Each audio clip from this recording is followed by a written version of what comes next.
What's up, y'all? You're listening to the Extra Point College Football Podcast. I'm your host, Jacob Karn, joined as always by my co-host, Daniel Hammock. Daniel, it is preview season.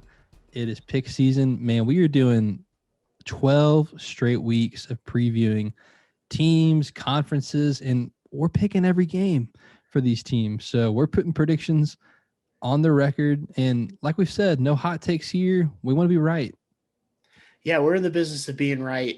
This is our favorite thing to do is predict games, predict records, predict the season. So we love doing this. I've been a little under the weather this week, but, definitely pushing through for this. I'm not saying that it's Michael Jordan flu game, but I'm also not saying I'm 100%. So we're definitely going to see what we've got in down the line here for these independents.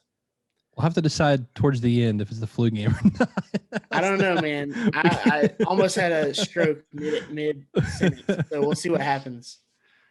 Tonight we are previewing Independents and the Sun Belt Conference. So for the Independents and for the Group of Five, we are not picking every team. We have chosen 14 independent and Group of Five teams, some based off of preseason ranking, how good they're supposed to be, and then a few teams because we know that we have listeners that are fans of these teams that want to hear about it. And tonight is definitely one of those because Georgia Southern, they're not projected to be one of the best teams in the Sun Belt, but by God, we got some listeners who love some Georgia Southern Eagle football. Dude, so we're going to talk about Georgia Southern. Hail what Southern. Do we want? Eagle 6, all right? Yeah, so well, definitely hey, some faithful listeners.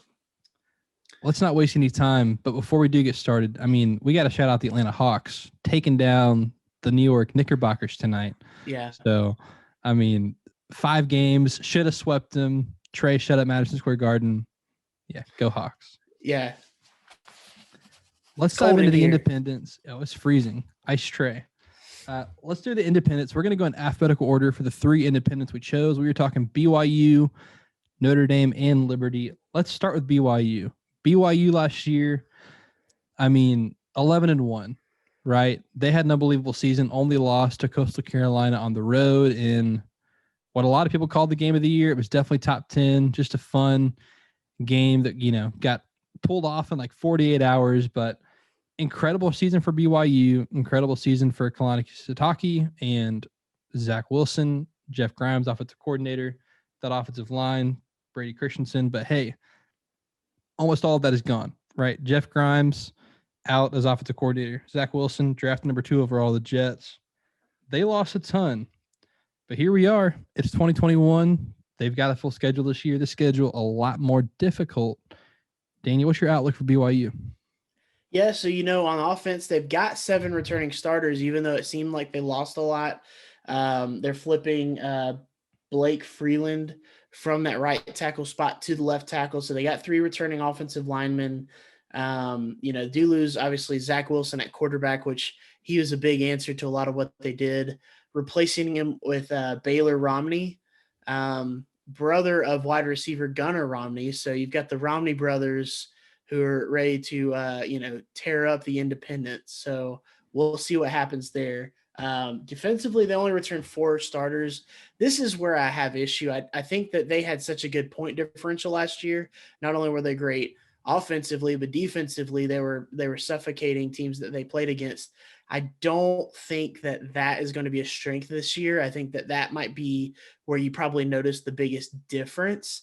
And so with those closer games comes probably just a few more losses from what we project. But, definitely I think they'll still be fun to watch. I think they'll still be a bowl team. But Jacob, kind of go through that schedule.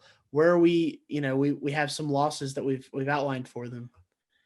I did want to say we're going to pick some teams that take some steps forward, some small steps forward, some small steps back, some big steps forward. BYU is a team we're picking to take a big step backward from 11-1. And a big reason for that, number 1, schedule. Number 2, 127 teams played football last year. And in Bill Conley's returning production ranking, BYU ranks 127th in returning production. So when we say they lost everybody, they literally lost more than any other team in the country last year as far as production goes. And you mentioned that defense. 127th in defense and 117th in offense. So with that, we're picking BYU to go 6-6. They have a tough schedule. They play some Pac-12 teams. They got Arizona at home, or excuse me, neutral site for Arizona in Las Vegas. They play Utah and Arizona State out of the Pac-12. They have Boise State out of the Mountain West. They got Baylor out of the Big 12, Virginia out of the ACC. I mean, USC, they play at USC last game of the season. So yeah, it's tough. That's tough. 6-6 for BYU, big step backward, but still make a bowl and start rebuilding for another run in a couple years. Yeah, and one that we've circled a few of those games as just interesting ones, but one that I kind of circled early on was Virginia, because that's obviously going to be Bronco Mendenhall coaching against his former team. Definitely one you probably want to tune into. Kind of that midway point in the season. Looks like it's right there at the end of October. So definitely going to be a fun one there. But yeah, it's just tough sledding for them. Like you said, the returning production is just going to hurt. Not to say that they can't rise above that, but that metric is definitely predictive of a lot of things. And with so many teams having super seniors and things of this nature where they get the extra year, especially teams that are on their schedule, that's going to really, I think, rear its ugly head this year for them. So definitely something to keep an eye on. I think the number was the average team is bringing back almost 70% of their production, like 60 to 70. It's wild. And Yeah. BYU is bringing back 31%. I mean, there's a big gap between BYU and the rest of the country. All that being said, 6-6 for BYU. We expect a big step backward, but make a bowl game, start the rebuild for the next team. Let's move on to Lynchburg, Virginia. Now, Daniel, we put this on Twitter. We were deciding which one to game, and it was important because we'll get to it. It was important, that game. Liberty last year, 10-1. Hugh Freeze's second season at Liberty. They got the answer at quarterback.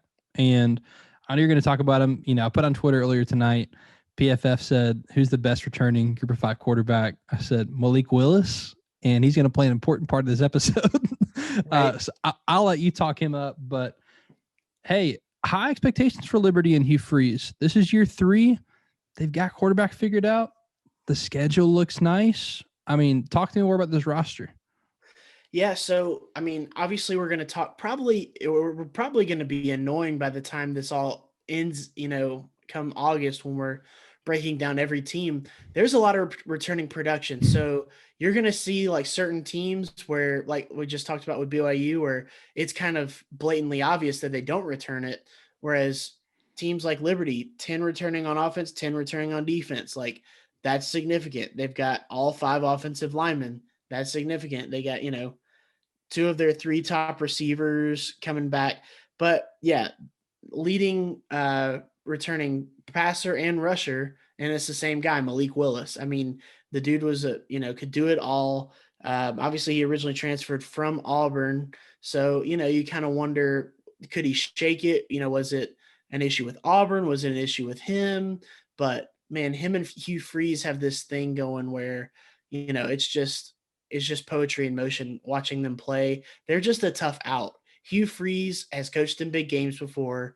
He's got that big game pedigree. Malik Willis isn't scared of the spotlight. You saw that multiple times last year, beating 2 out of 3 ACC schools. The only loss of the season comes at NC State by 1 point. So that's something to keep in mind here as we look at it. They obviously finished the season with the W over Coastal Carolina in the bowl game, which was one of the best bowl games out there. It was just definitely something you wanted to watch till the very end. And that was a makeup game from during the season that we didn't get. So, at this level, I know that, these are all independents that we're talking about, where these first 3 are independents. Notre Dame kind of gets grouped in with the Power 5, whereas Liberty kind of gets grouped in with the Group of 5. Even though they're independent. So at that level, though, is so important that you have coach correct and then quarterback. And, we're going to talk about a few different ones, and they all kind of have that same pedigree. But I just believe a little more strongly in Liberty with Hugh Freeze and with Malik Willis.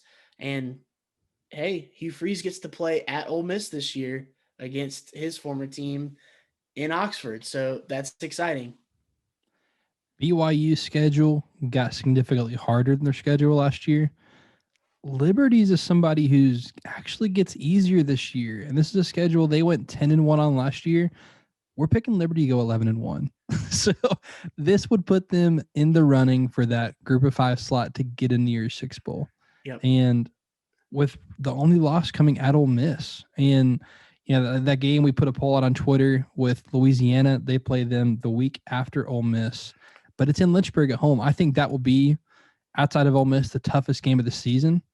And especially if you're coming off of a loss, it's really important you come back strong, get that bounce back win against Louisiana. But outside of that, you're talking your first 4 games. You have Campbell, at Troy, Old Dominion, and at Syracuse. That's 4-0 easy. I think you at UAB will be a tough game as well. After that, Middle Tennessee, ULM, North Texas might be tough, but then UMass. And then you end with Ole Miss, Louisiana, Army. That's the toughest stretch of the season.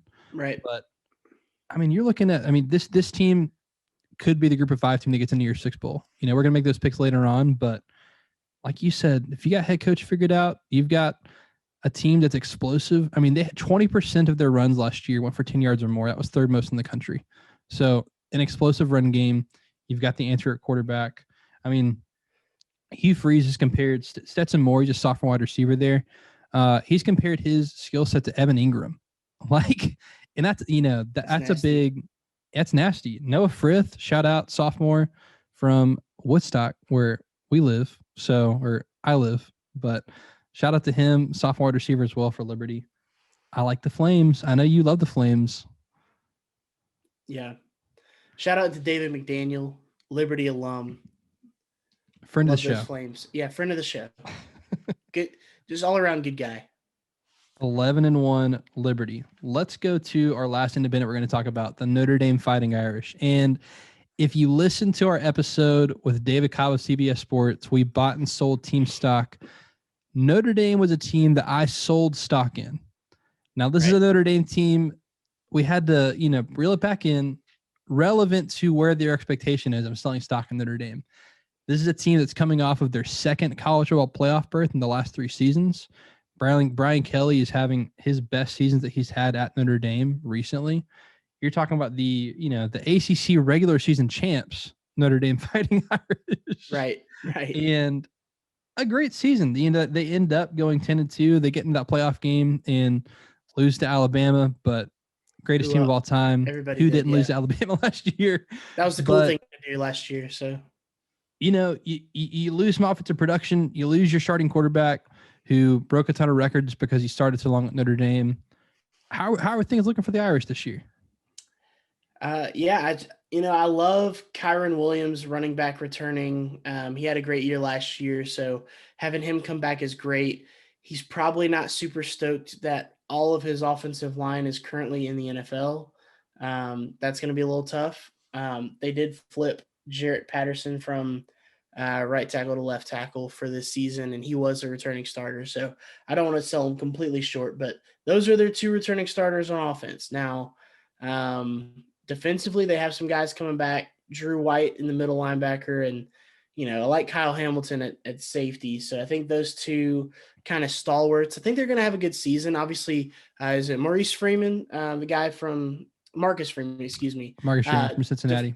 From Cincinnati at DC, succeeding Clark Lee, who's now obviously at Vanderbilt. So I definitely expect the defense to still be very strong. I still expect them to be in every game that they play. I don't think that they're going to get blown out by a team that's on their schedule. I think they're going to have some tough games. So I think they're going to be in it. It's going to be tough. This kind of season, like what we talked about, it's going to be tough when all these other teams are going to have all this production coming back to stay with them. If you're one of these, they have 2 returning offensive starters. Like, it's just not going to be well. Now, an interesting note, Jack Cohn, transfer from Wisconsin. So a guy with starting experience, they don't have a bum. I think that he raises their floor. So, I think that's very important in a season like this, that you don't, the rails don't fall off and you go 4-8. I don't think that's going to happen. They also have Tyler Buckner, who I think has a bunch of upside as their backup quarterback. So future's still bright. This might just be a slight step back season. So that's kind of where we're seeing them. I'm glad you called that out. That's something you and I have talked about off air, is that, I've said a reason for selling stock on Notre Dame is Jack Cohn. And Right. and you rightfully called out that, hey, he does raise their floor. Like, he prevents them from losing to Florida State in game 1. Like, he prevents them from losing the game they shouldn't. But you go up against these big teams, is he going to have the explosiveness to keep up and compete?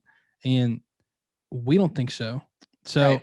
we're picking Notre Dame to go 9-3, which they went 10-2 last year in the playoffs. So step back for Notre Dame. But like you said, the starters number is big. I mean, I'm looking at this returning production list, and the second team I've been down on, Notre Dame, 123rd out of 127 teams. Like, Right. This is a team that had the second most players drafted in the NFL draft this past year with 10. And they're recruiting at a top 10 level. They're not recruiting at that top 3 to 5 level like these elite teams are that are just reloading. So Notre Dame's the kind of team, it will take a year, but that year is not 4-8, like you said. That year is 9-3 when you take a step back. And then Right. I think it takes them a year to reload, whereas, the Alabamas, the Ohio States are every year reloading. Notre Dame's going to take a year. But while Jack Cohn does raise the floor, I mean, I'm going to go on record. Tyler Buckner's your answer at quarterback. Like, you want a fighter pilot quarterback at the segment Barton Simmons used to put out every year. And Tyler Buckner's your fighter pilot. Jack Cohn's your bus driver. But we're picking Right. Notre Dame to go 9-3. Losses to North Carolina at home, USC at home, and Wisconsin in Chicago. So, I mean, perhaps after, that stretch where they play USC and North Carolina back to back in October, maybe if they lose those 2 games, maybe that's where they make the change and say, here you go, Tyler Buckner. And he's right. had enough time to grow and that kind of thing. So, I mean, in tight ends, they're always famous for tight ends. Michael Meyer, or Mayer, I guess is how you say it. Second leading returning receiver. So, averaged 10 yards reception. So someone to keep an eye on. These Notre Dame tight ends always seem to fly up draft boards. So he's only a sophomore, but you could definitely see him start to get his name on the list for some of that. So those are our independents. Let's move on to the Sun Belt. So we're going to go in alphabetical order of the teams we're picking, beginning with App State. But before we do that, we obviously want to tell you guys, follow us on social media. This is the best way to connect with the show, at the Extra Point Pod on both Instagram and Facebook. Go to the link tree. That's where you're going to find everything you need to know about us. You can follow and see all the graphics that Jacob creates on both those platforms. And then go to YouTube. You can see our beautiful faces there. You can see our Hawks gear that we're repping right now. Just subscribe to us there. Click the notification bar so you're notified when we post a show. Subscribe on, Apple, Spotify, wherever you listen to podcasts. I don't really know outside of those 2 where you're going to listen, but you can listen to them. We got them there. So, and then, comment on YouTube. That's how we want to interact. Comment on, leave us a 5-star review, do those things, Follow us on Twitter, interact with us on Twitter, at Jacob Carnes with a K, at Deep South Daniel, spelled normally. So yeah, just do those, and we'd love your interaction. Tell us we're dumb, tell us we're smart, whatever you want. Just tell us something. Love it. Let's talk about App State. So App State coming off of a 9-3 record in 2020. App State perennially, a Sun Belt championship contender team.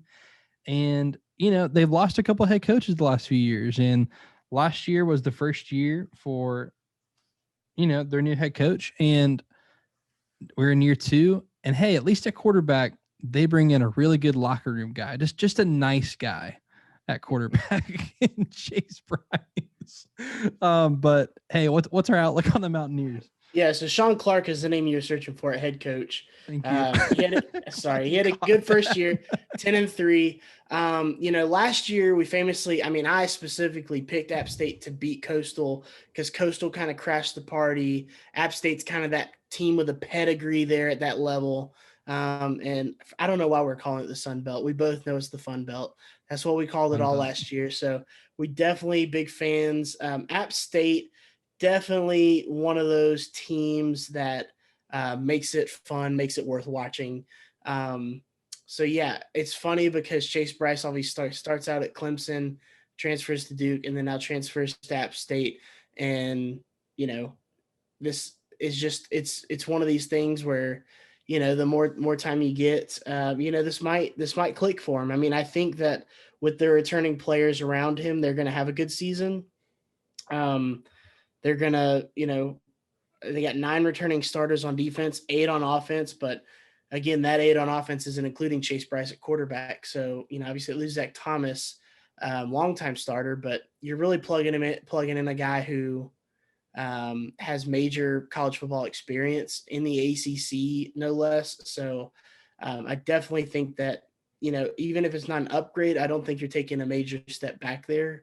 I think they're going to be a blast to watch, and shoot, they might nip one of those teams that they play this year in a Coastal Carolina if they get them at the right spot.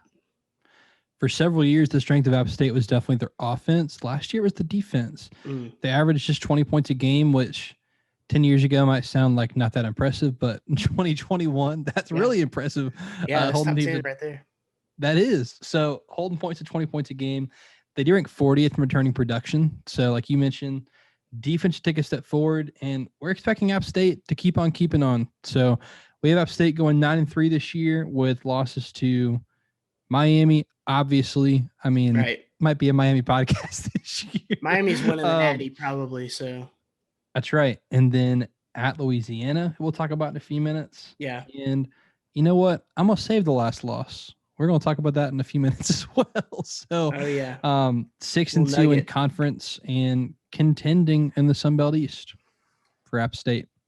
Let's move on to the defending Sun Belt champion, Coastal Carolina Chanticleers. Coastal Carolina crashed the party last year with their teal field, with their fun offense that no one had seen. This crazy version of the option with Grayson McCall at quarterback, and Jamie Chadwell just shot up a bunch of head coaching hot boards and big boards, rather.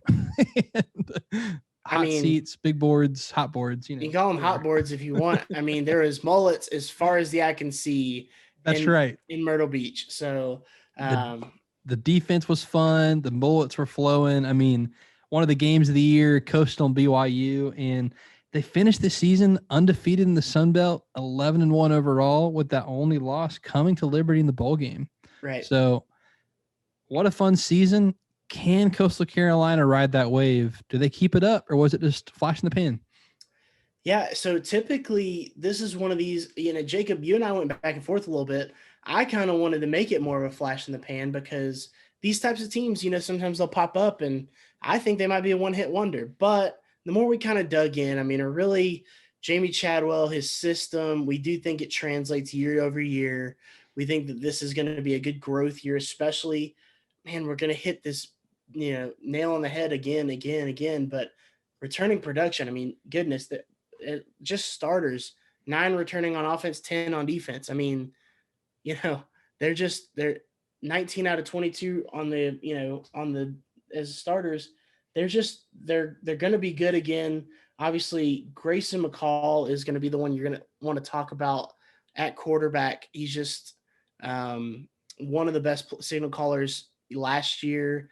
Just another year in the system, and I know people are going to be gunning for him this year, but so they're also going to be just another year more advanced, all of them. So I'm interested to see, if they can take this next step. We're definitely predicting them to have a strong year. We don't know about undefeated in the regular season, which you're going to get to here in a moment, but definitely think they're going to have a strong, encore performance to last year. And, they're definitely going to be worth the watch. They're a fun team. They returned 4 all Sun Belt players in the offense that were all playmakers. They returned all 5 offensive linemen, returning production 21st in the country, but that defense 4th overall in the country. And that's where, when we started talking about it, we were like, is it flash in the pan? And we look at the schedule, we look at this roster, and you and I talked about it. We trust Jamie Chadwell. Right. This offense is fun. They've put together a great coaching staff, and the defense holds steady. This is not an offense that you just figure out. It's fun, and it's not just a wing T triple option that you can scheme against. The players are committed to it. Looking at that schedule, 11-1. Yeah. So Yeah. again, a second team contending for that near 6 spot, which some argue that Coastal should have gotten last year. And you look at the schedule. I mean, they open up the Citadel, Kansas, at Buffalo, UMass, ULM, at Arkansas State, at App State. So that's the loss we have on their schedules. At App State, that'll be tough to go into Boone, North Carolina, and get that win. We're predicting the 1 loss there. But after that, winning out. And, this will put them first in the Sun Belt East. They'd be right there going to the Sun Belt Conference Championship. And we're expecting another big season out of Coastal Carolina. Definitely. Let's move on a little bit further south. We got to go to Statesboro, Georgia, where the Georgia Southern Eagles play. And, hey, you and I have grown up in Georgia. We know a little bit about Georgia Southern football, but we have some listeners who know a lot more about Georgia Southern football and care a lot more than we do about Georgia Southern football. So we're going to talk about them. Talk to me about the Eagles, Daniel. Yeah, I wouldn't say that we're necessarily true blue, but, we're going to try. I went to Georgia State. It's basically the same thing. So I went to Georgia State for a year. Anywho, but no, so this team, obviously they have a championship pedigree. As far as you talk about program history, as far as FCS level, coming up to the Sun Belt, Fun Belt, whatever we want to call it. They've definitely been a thorn in the side. They're traditionally that option team. They've obviously spread it out a little bit, make it more interesting, more fun to watch, those kinds of things. And they've had a mixed bag of results. Last year, 8-5, nothing to snuff at, but they 7 returning starters on offense, 7 on defense. Is kind of modest, going to be middle of the pack there, but definitely excited to see what they've got coming. J.D. King returning as the lead running back, 625 yards last year, 5 touchdowns. Definitely someone to watch. Logan Wright also in the backfield. Definitely going to have, multiple backs touching the ball throughout the year. And then, their sack leader, Justin Ellis, coming back. He's a senior, 3.5 sacks on the year last year. This is actually going to be his first time in a starting role. So taking that step forward, becoming a starter in his senior year, more reps, that might translate to more sacks on the field. So definitely someone to keep an eye on. Big number 44 on the end of the defensive line there. So, we've got them winning some games. Maybe they shouldn't. Maybe some rivalry games, maybe an homage to our boy Preston. I don't know. Hey, if Georgia Southern's been one thing, it's been a thorn in the side of App State in the rivalry game. So we've got Georgia Southern going 8-4. One of those 8 wins coming against App State. Losses to Arkansas, Louisiana, Coastal Carolina, and BYU. So, hey, that upset at the end of the year for App State would make the season all worthwhile, especially winning that game in Boone. And we're picking 8-4 for the Eagles. What do we want? Eagles 6. Eagles 6. In this case, 8-4 is what we're getting. But yeah. Right. 8-4. So let's move on west. It's like we're not going south. We're going west to Lafayette, Louisiana, where the Louisiana Raging Cajuns, formerly known as the Louisiana Lafayette Raging Cajuns, I guess they didn't want 2 double names, so now they're just Louisiana. They show the Raging Cajuns. Maybe next year they'll just be the Louisiana Cajuns and just be on brand. Anyway, or Louisiana Raging. I don't know. Depending on who you ask, Billy Napier turned down multiple SEC jobs to stay at Louisiana, and that tells me he believes in this team. And Daniel, I think we do too. Yeah, we've talked about multiple times how at this level specifically, this this not FCS level, but this Group of 5 level, coach and quarterback, it'll take you a long way. And Billy Napier still being one of the hottest names. He came back rather than going to one of these other Power 5 jobs that were rumored to have been offered. I think that he's kind of doubling down on himself and this team because of what he's got coming back. He's got 10 on offense, 10 on defense. Obviously, starting quarterback Levi Lewis is back, so that's a big one. All 5 offensive line starters. They've just got a good mix of guys coming back. And I definitely anticipate defensively them taking even a stronger step forward. And that's really what made the difference for them last year. What made them better than some other teams at this level was their defense. So definitely believe in them. I think that Billy Napier is a great coach. This might be that last year that we've talked about with all of these people getting the super senior status and everything like that. This might be a great team to go out on, win several games this year and then kind of take that next step into the SEC perhaps. Definitely seems like there might be some writing on the wall there. This defense was nasty last year. They return a bunch. I mean, hey, returning production, number 1 in the country. Boom. Like everybody returns a lot, but nobody returns more than Louisiana. Number 1 overall, number 6 on offense, number 1 overall on defense. So we're saying, hey, same old for Louisiana, 10-2, but 8-0 in the Sun Belt. So right. Those 2 losses coming at Texas in week 1, which I think will be a close game. Texas only opened up as a 4-point favorite against Louisiana. And then we've already talked about it, but at Liberty. Right. So tough game. I think Liberty wins that game by, a field goal, but 10-2, this puts them back in the Sun Belt championship game, which got canceled last year. And this will be the game we never got to see, which is Louisiana and Coastal. So They'll actually get to play for it. Louisiana going 10-2, Coastal 11-1, and that will be a fun matchup. Man, we did it. Our first picks episode. Dude, first of many. Let's get them going. The first of many. Let's we got to keep it rolling. We we text back and forth these picks. We got to compromise on some so we can have our official extra point picks. But next week we're going to talk about, I say the Mountain West. We're going to talk about Boise State and then 6 American teams that we're going to talk about, including UCF, Cincinnati, Memphis, Houston. Who did I miss? Tulsa. It's pronounced Houston, by the way. So. That's right, Houston. Oh, goodness. But we're excited. And after that, we're diving right into Power 5. We're going right into the ACC after that. Yes, sure, the ACC Atlantic. More importantly, the ACC Coastal coming up in just a few weeks. Oh. So, the better side of the ACC. But you can follow him on Twitter at Deep South Daniel. You can follow me on Twitter at Jacob Carnes. We'll see you next week for the American and Mountain West. That'll do it for this edition of The Extra Point. He's Daniel. I am Jacob.